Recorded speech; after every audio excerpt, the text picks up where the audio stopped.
والصلاة والسلام على من لا نبي بعده وعلى أفضل الرسالة. أما بعد فأعوذ بالله من الشيطان الرجيم. بسم الله الرحمن الرحيم. وإذا بشر أحدهم بالأنثى ظل وجهه مسودا وهو كظيم يتوارى من القوم من سوء ما بشر به أيمسكه على هون أم يدسه في التراب ألا ساء ما يحكمون. درود شريف ويقول اللهم صل على محمد وعلى آل محمد كما صليت على إبراهيم وعلى آل إبراهيم إنك حميد. دعونا أول زداي علماؤنا ما في وارم چکم دلتا ناس دی زکه دا ټول زما مشران دي او زه له دې ټولو نه عمر کې به کم یم نو دا زغینې بې ادبي حسابومه چې زه دلته بره ناست یم نو به هر حال زه د دې بې ادبۍ د دوی نه معافي غواړم او د دوی په حکم سره هغه موقع دوی ما ته راکړه خو په هر حال ماله مناسب نه دي چې د دې علماء وړاندې مخکې زه خبرې وکړم. دویم ما قاری صاحب نه تپوس وکړو هغې راته وویل چې دا د یوې ماشومې ختم دی او د ترجمې ختم دی. نو د ټولو نه وړاندې زه د هغې ماشومې والدینو ته او هغې ماشومې ته او د هغې استاذ محترم قاری صاحب ته د زړه د کومې نه مبارکي ورکوم. دا ډېره زیاته د خوشحالۍ خبره ډېره زیاته د خوشحالۍ خبره ده او دا کومه خوشحالي چې به تاسو جوړه کړې ده هم په کار داسې ده. ځکه الله تبارک وتعالی فرمایي فبذلک فلیفرحوا هو خیر مما یجمعون. هم په دې قرآن خوشحالي په کار ده. دا خلک چې سم جمع کوي او خوشحالۍ پې کوي که نه د هغې ټولو نه بهتره خوشحالي دا خوشحالي ده. ځکه هرې خوشحالۍ را انتها شته هر خوشحالۍ لره انتها شته دی هغې لره ختمېدل شته دی لیکن دا داسې خوشحالي د دې لره فنا او ختمېدل نشته. ګوره دنیوي خوشحالو ته ګوره یو انسان چې کله چېرته واده نه کړی که نه کویدنه یې نه کړي دله کویدنه وکړي خوشحالي کې ډېر زیات خوشحالي دي په خوشحالي څه ورځو پورې بیا ختمه شي. بیا چې ورله واده کوي نو د هغې ته خوشحالي دي واده ورله کوي خوشحالېږي کور والا هم خوشحالېږي چاله چې واده کېږي هم خوشحالېږي خو چې واده وشي خوشحالي لږو ورځو پورې بیا هغه کور والا وایي دا خو څه مصیبت راته نه کړی دی ولی سم دم کور اوس پکې جګړې دي هغه هلک هم وایي مړه وایي ښکلی ژوند مې تېره و بې پروا ښځه یې راله وکړه په غم واوړي د مسران هر سړی ګیلې کوي مور ګیله کوي پلار ګیله کوي هر سړی ګیلې کوي که نه هغې خوشحالۍ لرم انتها شته په ناکېده شته.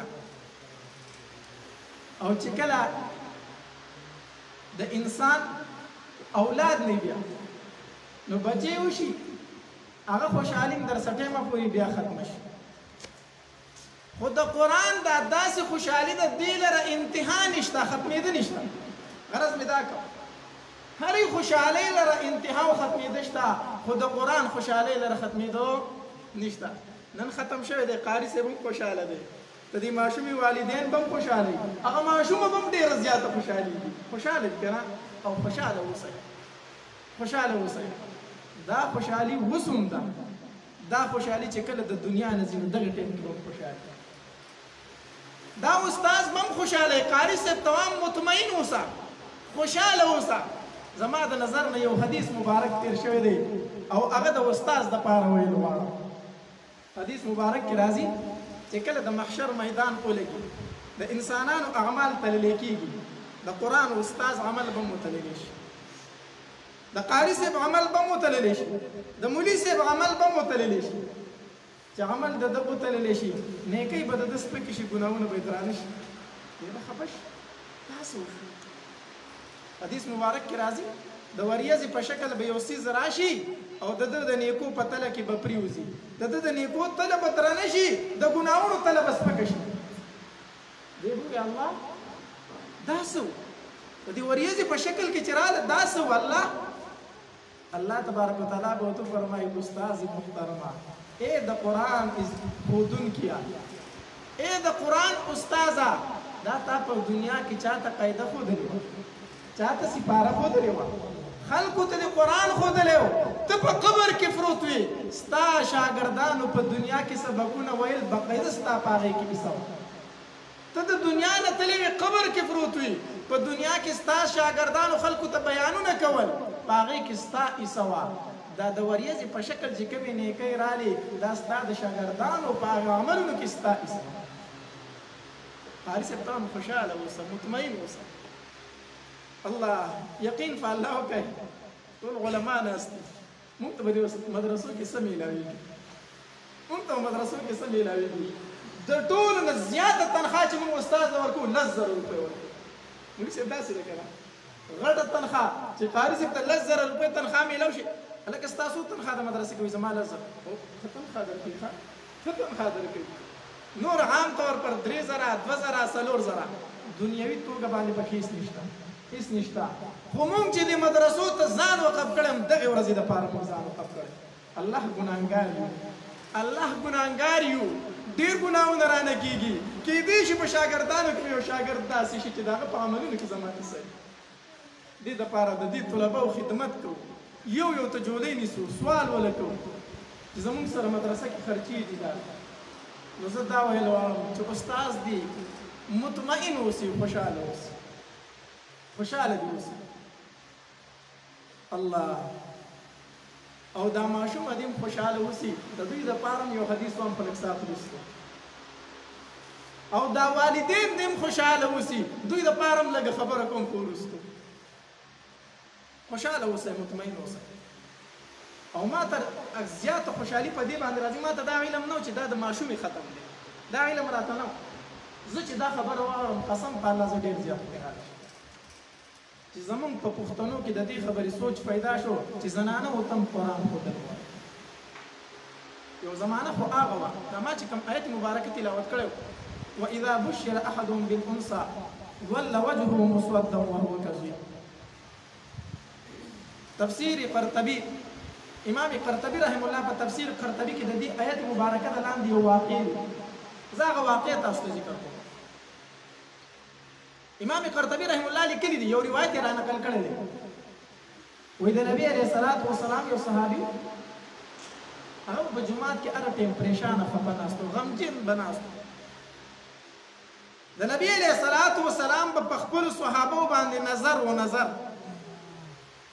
هغوی به یې نظر ساتي دا صحابي به هر ټیم غمجن ناست و خفه به ناست یو ورځ نبی علیه الصلاة والسلام دا صحابي راوغوښتل چې زما صحابي ته ولې هر ټیم خفه ناست ته ولې هر ټیم غمجن ناست تا ته څه مسله ده هغه ورته وایي د الله پیغمبره خبره مې چاته نه ده کړې خو تا رانه تپوس وکړو نو اوس به ضرور تا ته وامنو نبی علیه الصلاة والسلام ورته وفرمایل ووایه څه مسله ده تا ته څه غم دی ستا سره ته ما ته هغه بیان کا وایي د الله پیغمبره دا واقعه او دا کیسه زه په زړه تېروم تا ته چاته مې نه ده بیان کړې خو تا ته به یې بیان کړم د الله پیغمبر ته نه وې راغلی په تور تم کې پراته د جهالت تیاره وه د الله پیغمبره زم په دغه جهالت په ظلمونو کې پروت وم ما یو ځلې د سفر اراده وکړه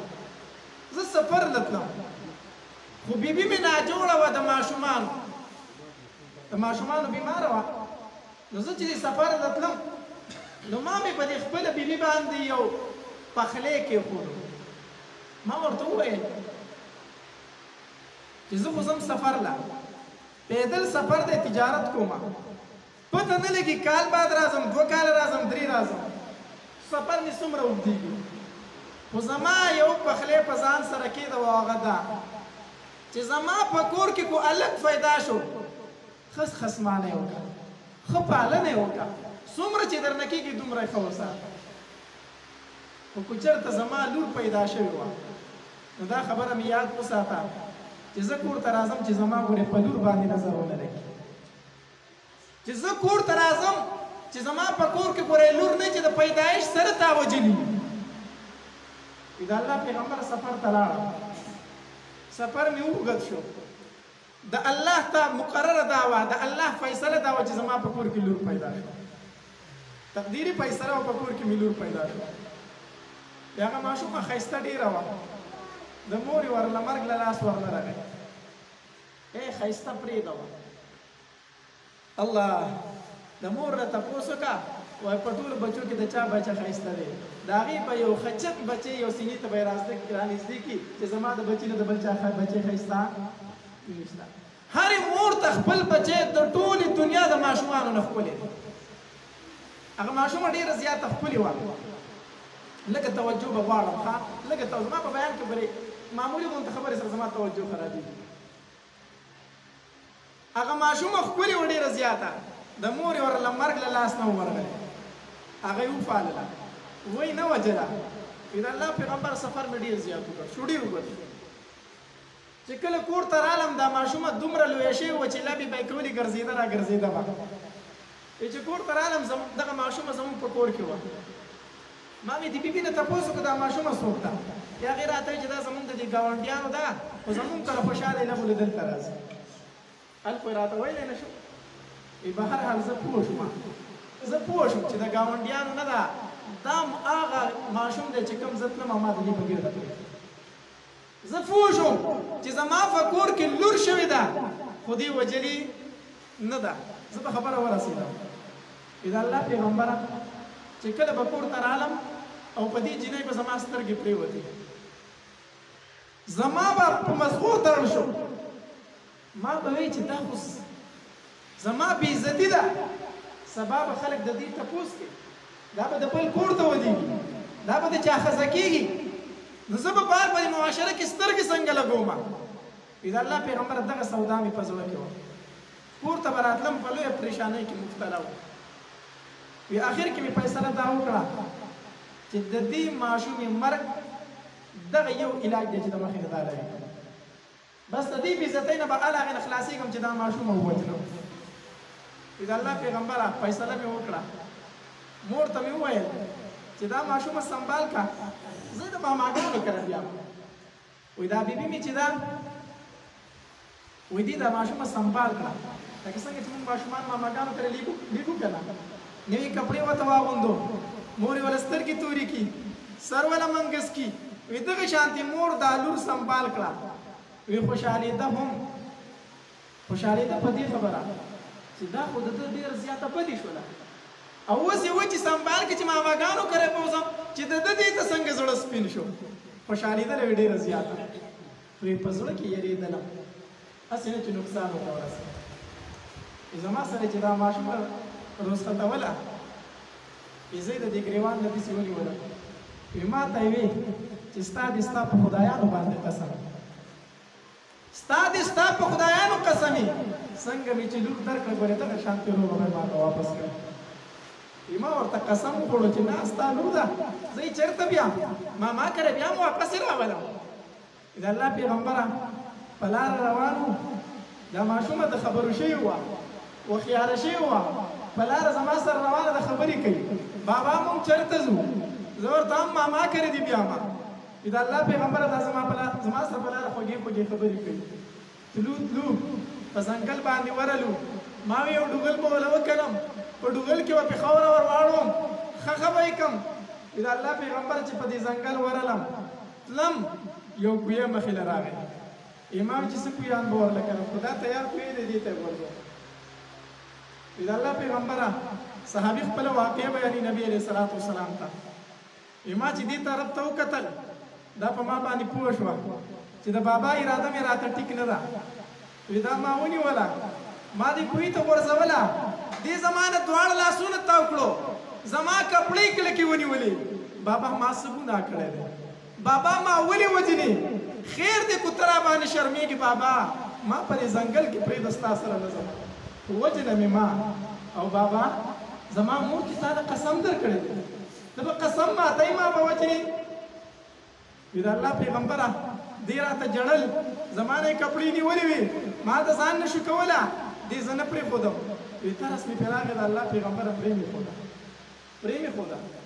وی چې دی خوا شو بیا را باندې غیرت غالب شو. دا د جاهلیت غیرت دی.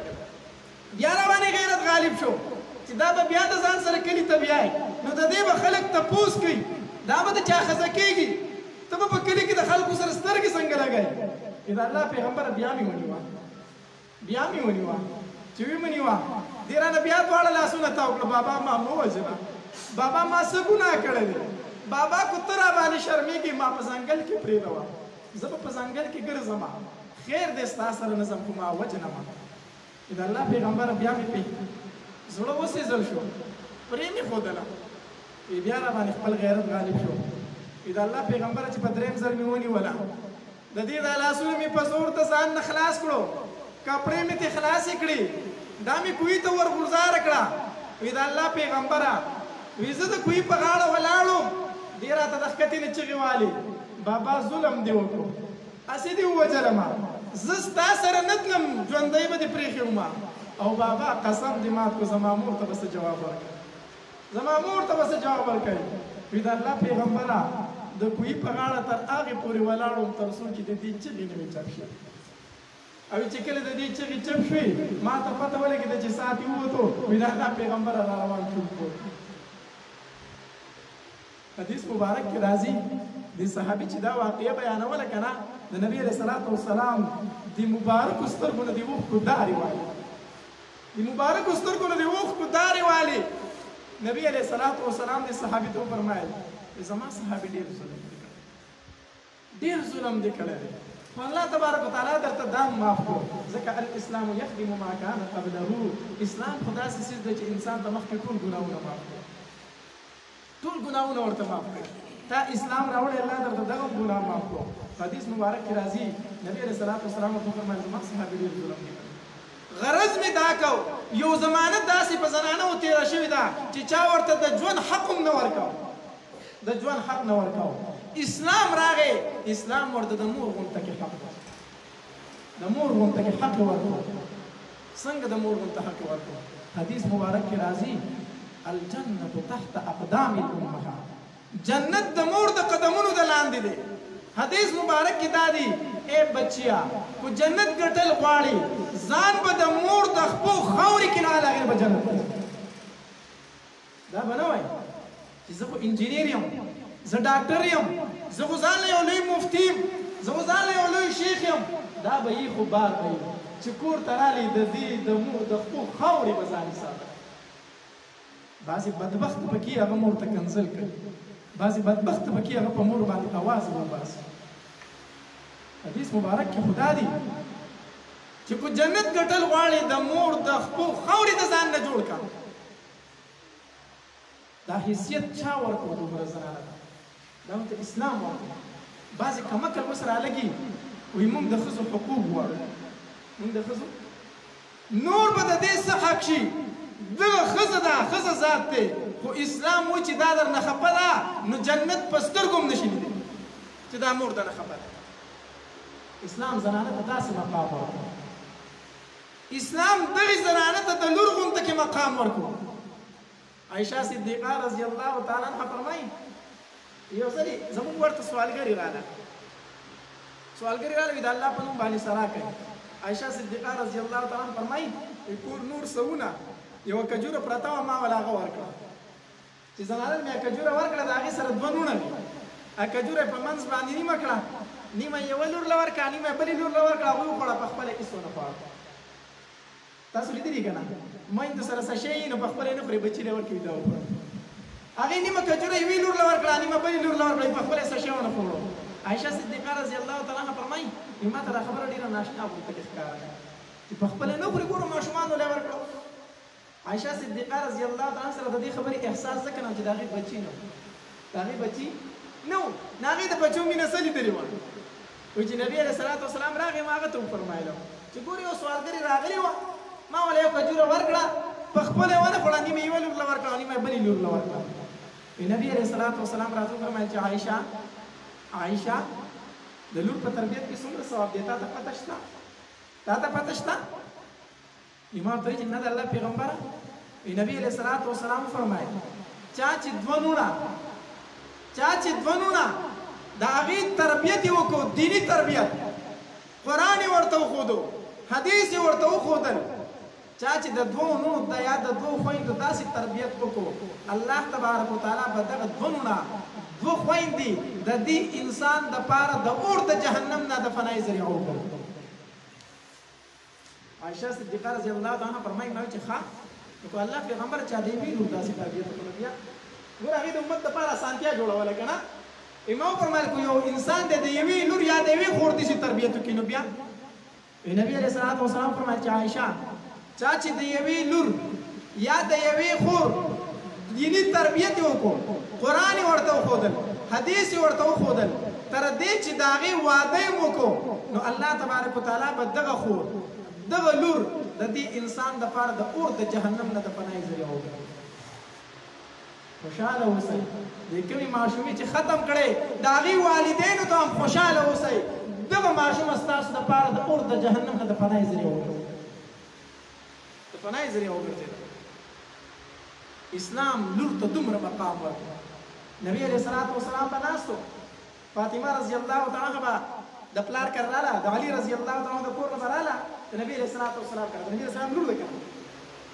نو چې فاطمه رضی الله به څنګه راښکاره شوه په ور کې، نبي علیه الصلاة وسلام به ورته د کټ نه پاڅېدو، وایي فاطمه بچی مې راغی، فاطمه بچی مې راغی، پابسېدو، د خپلې سینې سره به یو ځای کړه او د ځان سره به یې په خوا کې په کټ کې کېنوله.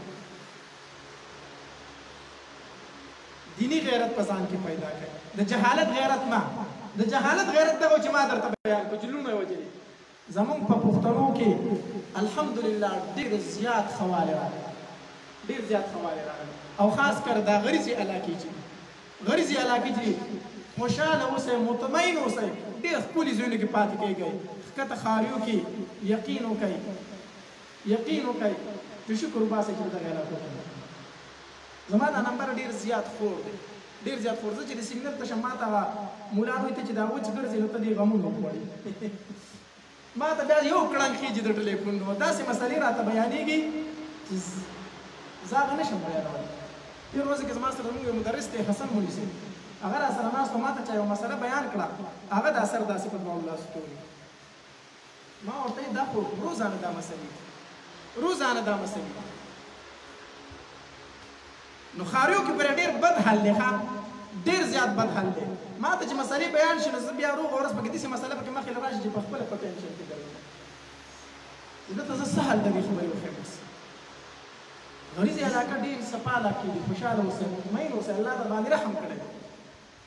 نو غرض مې دا کو چې لور له الله تبارک وتعالی دا مقام او دغه رنګې د کومې ماشومې چې ختم قرآن یې زده کړو د دې دپاره کم بشارت دی. الله تبارک وتعالی دې ماشومې ته به په ورځې د قیامت دا اختیار ورکړي چې په خپله خو جنتي د الف لام میم نه شروع کا او الناس پورې من الجنة والناس تر دې پورې تلاوت کوه، ښه په قلاره وایه او د جنت منظرونه پار کوه، ځه چې آخري آیت ته ورسېدې دغه لوړ مقام ستا، دغه لوړ مقام ستا. حدیث مبارک کې راځي من قرأ القرآن فأحل حلاله وحرم حرامه أدخله الله الجنة. چا چې قرآن ولوستو د قرآن حلال وګڼل، د قرآن حرام وګڼل، فأدخله الله الجنة، الله تبارک وتعالی به جنت ته داخل. جنت د دغه انسان دپاره واجب دی. یوازې په خپله ځي؟ نه، یوازې په خپله نه ځي. وشفعه في 10 من أهل بيته، د خپل کور والو د 10 تنو به سپارش هم کوي. څنګه نیکانو کسانو سپارش وکړي؟ نه، كلهم وجبت لهم النار. د 10 کسانو به د خپل خاندان نه د داسې 10 کسانو سپارش کوي چې په هغې باندې د جهنم فیصله ورویل شي. دا ماشوم چې تا ورته قرآن زده کړی دی، دی خو په خپل بېشکه جنتي دی، خو د خپل خاندان د 10 کسانو به داسې سپارش کوي چې په هغوی باندې د جهنم فیصله ورویل شي. هغه به دې ځان سره جنت ته بيایي. دلته به دا ماشوم او ماشومه د الله په دربار کې سپارش کوي، الله تا راته ویلي وو چې 10 کسان به د ځان سره جنت ته بیایي. الله زما مور جهنم ته روانه ده، الله زما پلار جهنم ته روان دی، الله په نور خلکو څه څه کوم، په هغې جنت څه څه کوم چې زما سره پکې زما مور او پلار دی. الله تا خو را سره وعده کړې وه چې 10 تنه به جنت ته بیایي، زما مور او پلار جهنم ته روان دي، الله ماله زما مور او پلار راکړه. دلته به بچې سپارش کوي، دلته به قرآن سپارش کوي. حدیث مبارک کې راځي د محشر په میدان کې به قرآن د الله د عرش ته لاندې یوه چغه وي، یو اواز به کوي، الا من قطعنی قطعه الله، الا من وصلنی وصله الله. الله چا چې په دنیا کې زه د سینې سره رګولی وما، الله نن یې ته په خپلو رحمتونو کې پټ کړه. الله چا چې زه په دنیا کې ورزولی وما، راغستی نه وما، الله نن یې ته د خپل رحمت نه لرې کړه. الله یو بل ته اواز د قرآن دی، یو بل ته سپارش د قرآن دی، او بل ته سپارش د صاحب قرآن دی. قرآن هم سپارش کوي، الله چا چې زه راغستی وما هغه نن جنت ته داخل کا، په خپلو رحمتونو کې پټ کا. دلته ماشوم سپارش کوي، الله ما خو قرآن راغستی و، الله ما ته خو دې جنت راکو، الله زما مور او پلار جهنم ته روان دي، زه به داسې جنت څه کوم. نو دا ماشوم خو په دې خپل خاندان کې د ټول لوړکۍ د ځان سره جنت ته څوک بیایي؟ خپل مور او پلار. خوشحاله اوسئ والدینو، مطمئن اوسئ، مطمئن اوسئ. حدیث مبارک کې راځي نبی علیه الصلاة والسلام فرمایي واذا مات الانسان انقطع عنه عمله. کله چې انسان وفات شي د ده نه د اعمالو سلسله ختمه. سړی ژوندی دی که نه، مونځ کوي، حج کوي، تلاوت کوي، ذکر و اذکار کوي، روجې نیسي، زکاتونه ورکوي، دا هر څه په ژوند باندې کېږي. چې کله سړی مړ شي بیا هېڅ نشي کولی، بس د اعمالو سلسله څه شوله؟ ختمه شوه. او حدیث مبارک کې راځي 3 عملونه داسې دي چې پس د مرګه هم انسان ته ثواب میلاوي، پس د مرګه انسان ته ثواب میلاوي. یو په هغې کې حدیث مبارک کې راځي صدقه جاریه، صدقه جاریه ده. صدقه جاریه څه معنا؟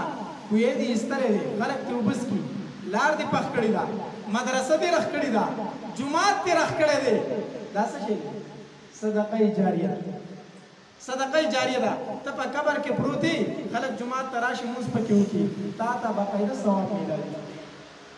ته په قبر کې پروت یې، مدرسه دې رخ کړې ده، په مدرسه کې چې یو یو تن وایي الف لام میم، څنګه چې دغې ماشوم ته پې 30 نیکۍ میلاویږي، ته په قبر کې پروت یې، تا ته هم 30 نیکۍ میلاویږي. یو راځي صدقه جاریه، صدقه جاریه.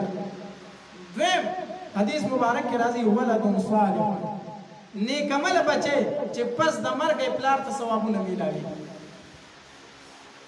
یو پلار په خپل بچی باندې محنت کړی، کوشش یې پې کړی، قرآن یې ورته ښودلی دی، پلار مړ شو، پلار په قبر کې پروت دی. دلته کې ماشوم چې قرآن راوالي کولو کې وایي الف لام میم، ماشوم ته څو نیکۍ میلاوي؟ 30 نیکۍ. ځکه په یو یو حرف باندې څو نیکۍ دي؟ 10 نیکۍ دي. الف لام میم کې څو حروف دي؟ 3 حروف دي. نیکۍ څو شوي؟ 30 نیکۍ شوي. چې ماشوم قرآن راواغستو وی الف لام میم، 30 نیکۍ ماشوم ته میلاو شوي، نو 30 نیکۍ پلار ته په قبر کې په مفتو کې میلاو شوي. ولد صالح، نیک عمله بچی دی، نیک عمله بچی. دلته کې ماشوم مونځ وکړو، مونځ یې وکړو، نو د مانځه نه وروسته لاس اوچت کړو، وی رب ارحمهما کما ربیاني صغیرا. مانځه نه وروسته ماشوم دعا غواړي که نه؟ نو دی دعا غواړي، وی رب ارحمهما کما ربیاني صغیرا. وا رب زما په مور او پلار باندې رحم وکړي، څنګه چې زما په وړوکوالي کې تربیت کړی. یاد وساتئ، علما لیکي وی یو ماشوم هم د مور او پلار حق، یو بچی هم د مور او پلار حق نشي ادا کولی. یو بچی دی په ملیشا کې، په دوبۍ کې، کراچۍ کې دی، په کروڑو روپۍ رالېږي مور او پلار لره، ما د مور او پلار څه ادا کړو؟ حق ادا کړو. ادا کولی شي؟ نشي ادا کولی.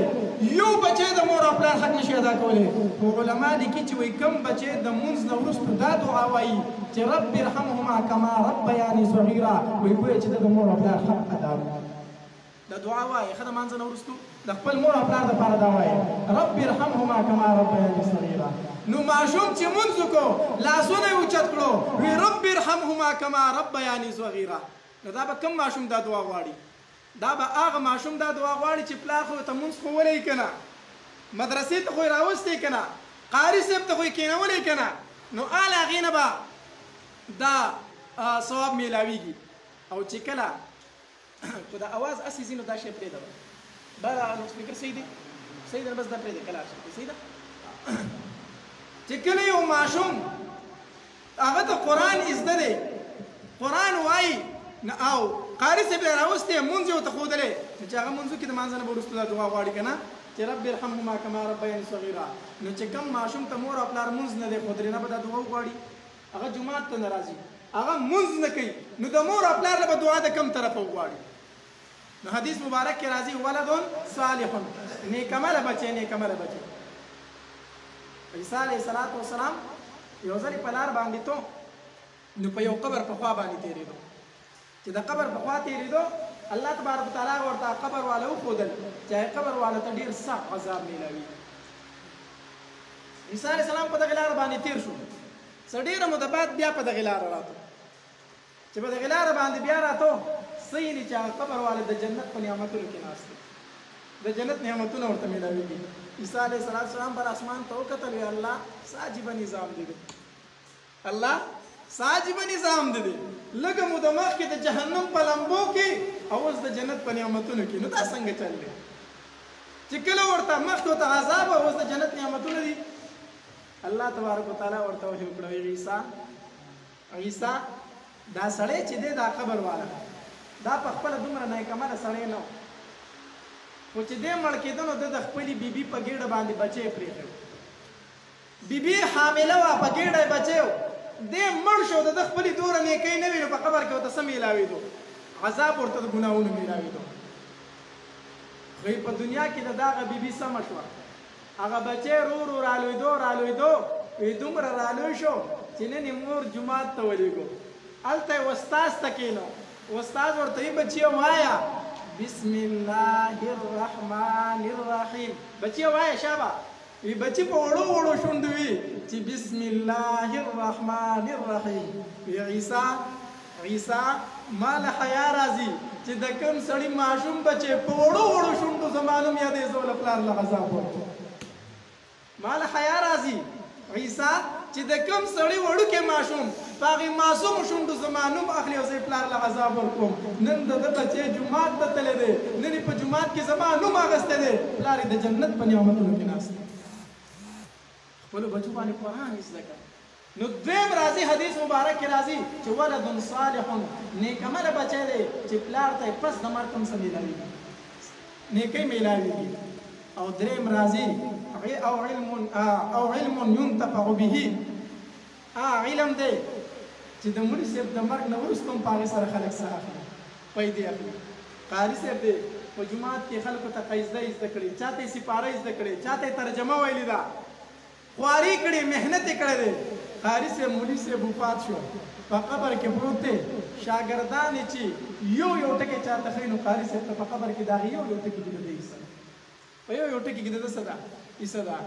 زه چې دې حدیث ته وګورم نو زه مطمئن شم، زه خوشحاله شم، وایم الله په دومره شاګردانو کې خو به یو مقبول شاګرد دی که نه، الله یو شاګرد به داسې چې تا به قبول کړی، الله د هغه په هغې نیکو اعمالو باندې به زما دا ډوبه شوې کښته یم الله ته پاتې. نو هغه عالم هغه قاري چې مړ دی په قبر کې پروت دی، خو شاګردان یې په دنیا کې خواري کوي او محنت کوي، نو د هغه په هغې یو ټکي کې د هغې استاد وروسته غرض مې دا چې د خپلو د علاقې د علماو قدر وکړئ، د قاریانو قدر وکړئ، یاد وساتئ په مخ د ځمکه باندې لوی نعمت چې دی هغه د قرآن عالم دی او د قرآن طالب دی، دا لوی نعمت دی. او چا چې د نعمت ناشکري کړې الله ترې هغه نعمتو اخیستی دی. خبره ختموم، ټایم مې ډېر واغوښتو. نبی علیه السلام په مخ د ځمکه لوی نعمت دی، د دې نه بل لوی نعمت د دنیا ټول نعمتونه یو طرف ته او یو نبی علیه السلام بل طرف، دا نعمت دی ټول لوی نعمت. دا نعمت الله چا ته ورکړ؟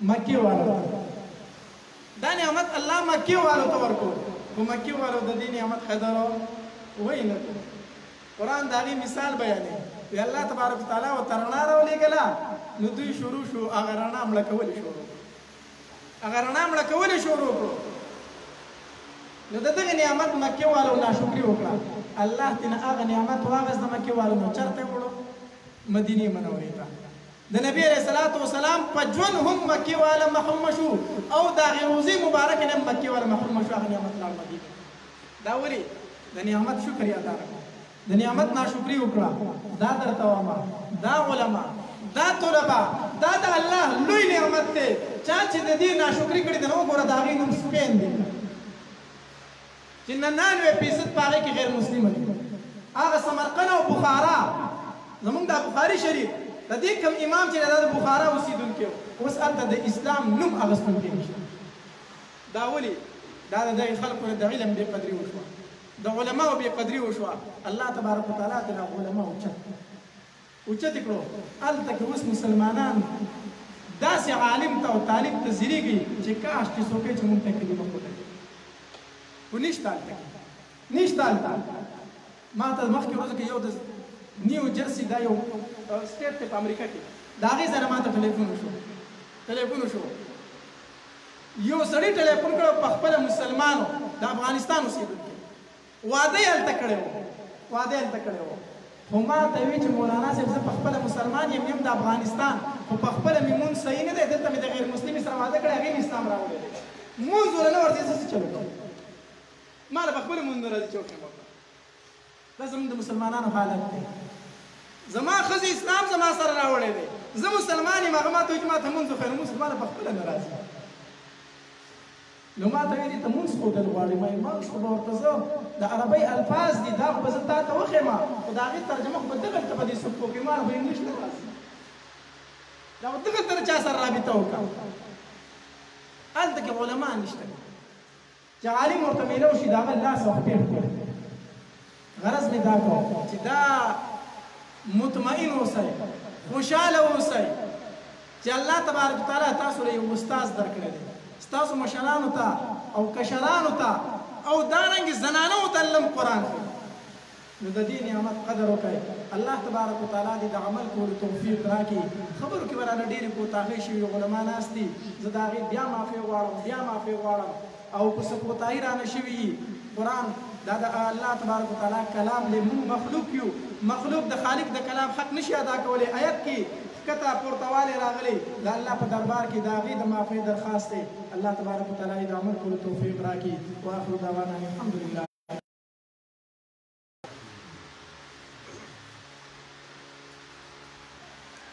مولانا حلیم سید صاحب د دې ختم قرآن په سلسله کې د دې موضوع په مناسبت باندې خپل قیمتي خیرات زموږ استاسو مخې ته راوستل و زموږ دا پروګرام دا په آخري مراحلو کې دی انشاءالله آخري درس هغه د مفتي محمد نعمان مدني صاحب دی تشریح او آخري صورتونه چې د هغې ترجمه کوي د هغې درس ته ورکوي د هغې نه مخکې د محفل د ښکلا دپاره ستاسو د ذهنونه بیا را بیدار شي دې دپاره زه بیا یو ځل خاص کومه قاري نجیب الله ته چې هغه راشي یو مختصر غوندې نظم د دې موقع په مناسبت باندې ووایي راځي قاري نجیب الله